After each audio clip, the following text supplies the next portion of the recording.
जाते हैं।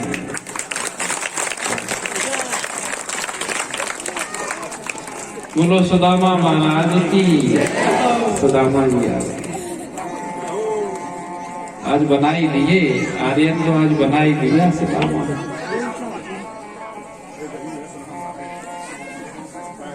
अब आगे की कथा में सुदामा जी चले जा रहे हैं। यहाँ तो हमारा प्रत्यक्ष देख रहे हैं, देखो सुदामा जी चले जा रहे हैं। अभी चलते फिरते रहो सुदामा जी, जैसा जैसा हम कहते रहे ऐसा करते रहना। सुदामा जी को माला,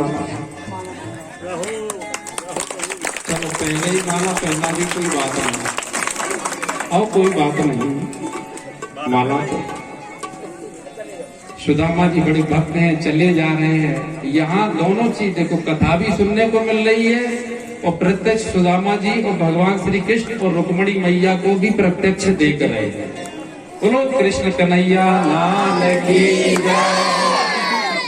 अब एक जगह उनको थक जाते हैं, बड़ी नींद आती है सुदामा जी को, तो सो जाते हैं, आंख बंद हो जाती है।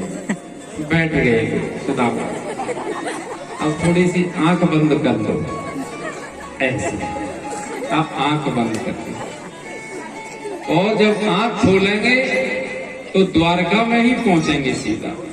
सुदामा जी ने आंख खोली है और सीधे द्वारका में ही पहुंचे हैं। देखो भगवान की ऐसी माया, भगवान की ऐसी शक्ति कि द्वारका में पहुंच गए। अब पूछ रहे हैं कि यहाँ द्वारकाधीश का महल कहाँ है, श्री कृष्ण का महल कहाँ है, पूछ रहे हैं। अब कोई बता नहीं रहा अभी, कहते हैं भाई इनको क्या, ये तो कोई कौन आ गया, ये इनको बताएं। धीरे धीरे वे पहुंचते हैं, द्वार पर पहुंच गए। वहां द्वारपाल खड़े हैं, द्वारपाल भी दिखाई पड़ रहे हैं। द्वारपाल जी खड़े हैं, द्वारपाल से पूछ रहे सुदामा जी कि भाई कन्हैया कहाँ है। द्वारपाल कहते हैं कि भाई तुम कौन हो। सुदामा जी कहते हैं हम द्वारकाधीश के मित्र हैं। तो कहते तुम कैसे मित्र हो, फटे हाथ, ऐसे कमजोर फटे कपड़े पहने हो, और इतने गरीब वो इतने अमीर, भाई तुम मित्र नहीं हो सकते हो। सुदामा जी कहते हैं एक बार जाकर के कह तो दो, एक बार जाकर के कह दो कन्हैया से। द्वारपाल ने कहा ठीक है, हम जाकर के बताते हैं कि कौन द्वार पर, कह दो कि तुम्हारे मित्र खड़े हैं सुदामा। द्वारपाल अब आते हैं भगवान श्री कृष्ण के पास। अभी हम वो भजन नहीं गाते, भजन दूसरा लेंगे। द्वारपाल जी अब आएंगे भगवान श्री कृष्ण के पास बताने।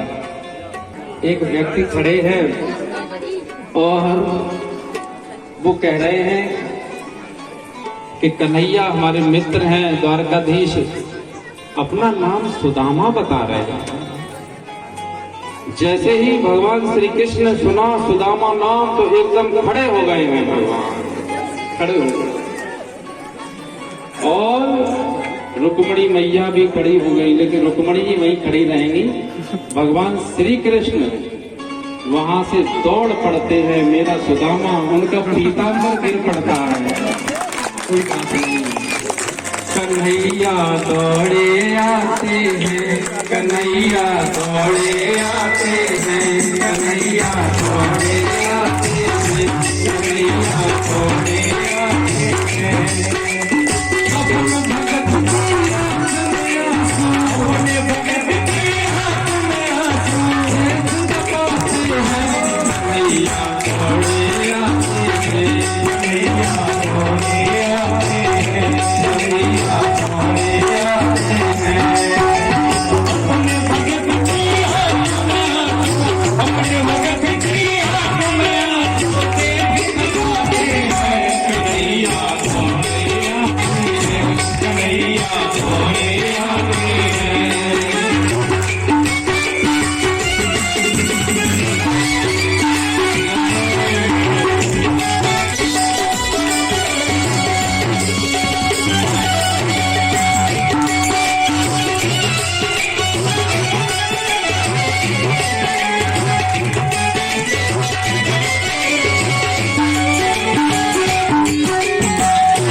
कर पद की गाथा,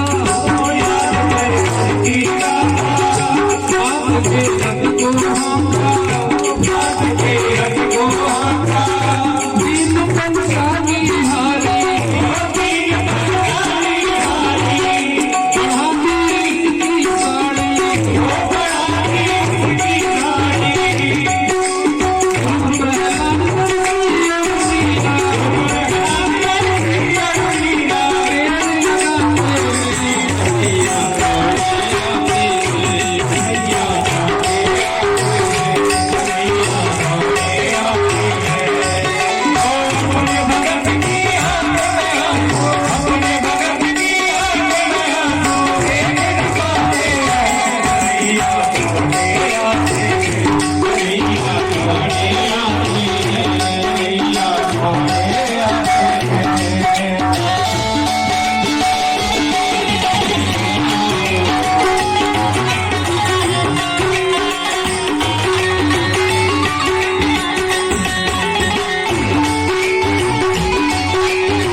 कन्हैया लाल की, द्वारकाधीश भगवान की। इस प्रकार से सुदामा जी को ला करके अपने आसन, द्वारकाधीश बैठे हैं और अपने आसन पर इनको विराजमान किया है। ऐसा कौन है जो निष्काम होता है, जो कभी भगवान से कुछ नहीं चाहता है? वही तो सुदामा है। जो कभी भगवान से कुछ नहीं चाहता, भगवान उसे अपना पद दे देते हैं, अपना सिंहासन दे देते हैं। इसलिए निष्कामता सबसे बड़ा हथियार है। सुदामा जी को बैठा करके उनके पैरों को धो रहे हैं। पानी परात को हाथ छुओ नहीं, नैनन के जल से पग धोए। आंसुओं से अर्थात रोते हुए आंखों से अश्रु ढड़क रहे हैं और भगवान सुदामा जी के पैर धो रहे हैं। रुक्मिणी जी तो बड़े आश्चर्य में हैं। उन्होंने वह चरणामृत लिया, रुक्मिणी जी से भी कहा और सुदामा जी से बातचीत करने लगे। रुक्मिणी जी से कहा इनकी चरण वंदना करो। फिर उन्होंने सत्यभामा को बुलाया, जाम्बवती को बुलाया, सत्या को बुलाया, मित्रवृंदा को बुलाया, भद्रा को बुलाया। अरे भाई, सुदामा जी कहते हैं कि कृष्ण, ये तुमने पूरे मोहल्ले वालों को क्यों बता दिया? बात तो अपनी हमारी आपकी थी। तो भगवान कहते हैं ये मोहल्ले वाले नहीं है, ये तो अपना घर ही चल रहा है, ये तो अपने घर के लोग हैं। उनका इतने लोग कि हाँ, ये सब तुम्हारी भाभी ही हैं। इतने ब्याह कर लिए और एक भी विवाह में नहीं बुलाया। सुदामा जी कहते हैं आपने एक भी विवाह में नहीं बुलाया। भगवान कहते हैं देखो, ये विवाह वैसे रहे झटपट वाले, पहले से कोई प्री प्लानिंग नहीं थी। कि कार्ड आर्ड नहीं छपे एक भी विवाह। एक पहले से कोई समय मिलता, इतने विवाह हुए, एक भी विवाह में इतना समय नहीं मिला सुदामा कि कोई कार्ड में छपवा ले। ये बात थोड़ी सी हम अपनी तरफ से मिला रहे हैं, नहीं आपको पूछने लगो बाद में कथा में कहाँ लेती, इसलिए पहले ही कह देते। तो कहा सुदामा जी ने आशीर्वाद देते रहे, खुश रहो खुश रहो खुश रहो खुश रहो खुश रहो। अब जब 16,108 आएंगी तो हाथ ही नहीं रह जाए, तो उन्होंने 10-20 को तो आशीर्वाद दिया, फिर हाथ उनका एक जगह रख गया। उन्होंने कहा अब आशीर्वाद, तो भगवान ने कहा अब तो आप तो बैठे रहो, अब आशीर्वाद तो आपका अपने आप ही है सबके ऊपर। उनका हाथ थक गया आशीर्वाद देते देते। अब भगवान पूछने लगे कि निश्चित ही मेरी भाभी ने कुछ मेरे लिए भेजा होगा, खाली हाथ तो आ ही नहीं सकते, कुछ ना कुछ तो दिया है, लेकिन वे अपनी पोटली को पीछे छिपाए पीछे छिपाए पीछे छिपाए हैं। अब पोटली जब पीछे छिपाए हैं तो वो कहते हैं कुछ ना कुछ तो हाथ में है। अब वो देखते हैं क्या है पीछे, क्या है, वो कहते कुछ नहीं कुछ नहीं कुछ नहीं। उनको संकोच लग रहा है बताने में कि भाई ये इतने बड़े द्वारकाधीश, और मैं तो एक फटे से कपड़े में मेरे कुछ चावल बंधे हुए हैं, इनको मैं क्या दिखाऊं, बोलो सूर्य के आगे क्या दीपक दिखाना, मैं क्या संकोच में है। लेकिन भगवान ने उनके हाथ से वे चावल ले कहा देखो कुछ तो भेजा है मेरे लिए, ये तो सब कुछ है। कहा है कि भगवान ने कि प्रेम से मुझे कोई भी, प्रेम से जो कुछ भी अर्पण करता है, पत्रम पुष्पम फलम तो मैं स्वयं ही अपने सगुण रूप में प्रकट होकर के उनको खा लेता हूँ, ग्रहण कर लेता हूँ। एक मुट्ठी, अभी उन्होंने देखा एक मुट्ठी चावल की भरी है और एक मुट्ठी अपने मुंह में चावल, थोड़ी गाना पूरे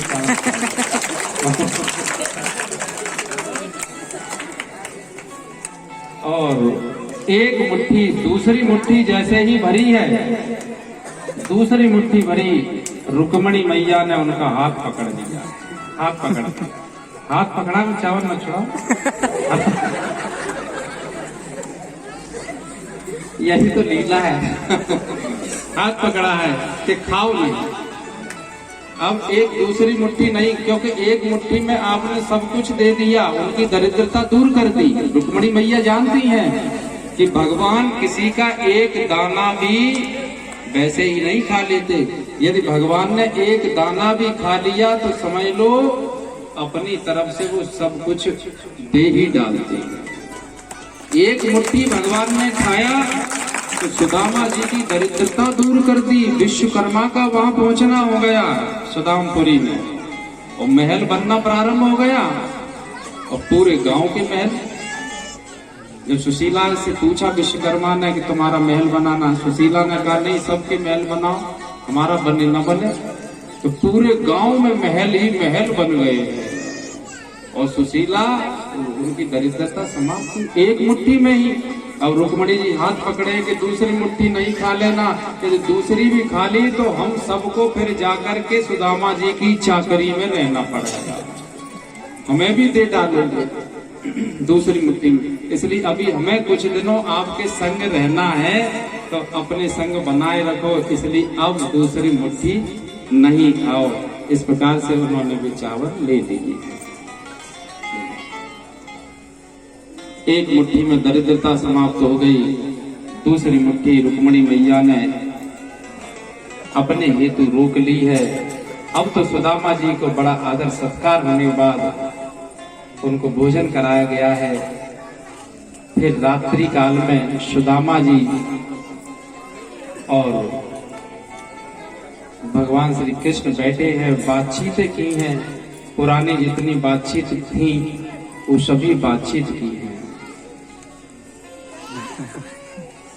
एक रात्रि ठहरे सुदामा जी, सुबह हुई सुदामा जी वहां से चल दिए। जब सुदामा जी चल दिए, भगवान विचार कर रहे हैं कि इन्होंने ना तो रात्रि में कुछ कहा।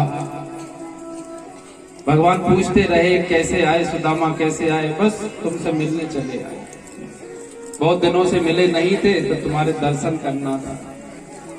सुबह हो गई, सुदामा जी चल दिए, खड़े होकर सुदामा जी चल दिए। अब भगवान संग संग जाएंगे कुछ दूर तक, धीरे धीरे से जाएंगे। अब भगवान कुछ दूर तक संग जाएंगे, सोचते हैं कि अब कुछ कहे सुदामा जी, अब कुछ कहे सुदामा जी। तो हम ये कल आपको बताया था ना, टीवी पे जो सीरियल आता है उसमें ऐसा बताया है कि सुदामा जी कुछ मांगना चाहते हैं, लेकिन वह गलत बात है, क्योंकि सुदामा जी के मन में कभी मांगने का आया ही नहीं।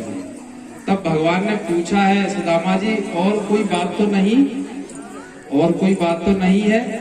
सुदामा जी नहीं नहीं, बस आपके दर्शन हो गए और अब चलना है हमको। फिर कृष्ण भगवान अपने मन में सोचते हैं कि इन्होंने कुछ मांगा नहीं है, इसलिए इनको सब कुछ ही हम दे डालते हैं सूक्ष्म रूप से। और सुदामा जी का जाना हुआ है, कृष्ण भगवान तो सभी, अब आप सभी लोग जा सकते हैं। इस प्रकार से भैया बैठना चाहे तो बैठ नहीं सकते, बैठाने जाए क्या करें। मंच की सुंदरता रहेगी, भगवान और रुक्मणी मैया बैठे रहेंगे, सुदामा जी को जाने।